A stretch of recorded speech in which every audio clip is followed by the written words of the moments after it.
Magkatuwang ang mga Pilipino at Amerikanong sundalo sa pagtatayo ng Barangay Health Center sa Rizal, Palawan.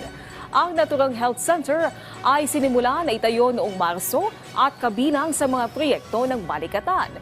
Target na matapos ang konstruksyon nito sa susunod na linggo o bago matapos ang military exercise. Mahalaga umano ang pagtatayo ng health center sa naturang bayan dahil sa banta ng malaria.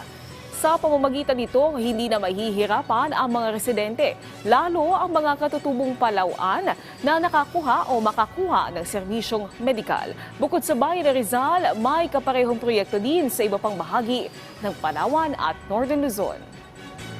This project specifically, there's over 200 households in this local area that it's going to directly benefit to provide better access to medical care. Nakipag-coordinate kami sa LGU, tinanong namin yung pinaka-main concern ng area. So, yung area na to po, ang kanilang reklamo is usually is mataas yung malaria dito sa site. Marami pa po kasi sa taas, mga IP. Tapos parang nahihirapan na silang tumawid, imbes na bumaba is parang nag-aalangan na sila na mag-seek ng medical help. Kaya parang tinitiis na lang nila yung sakit. So, ang purpose po nito is parang mas malapit na sa kanila.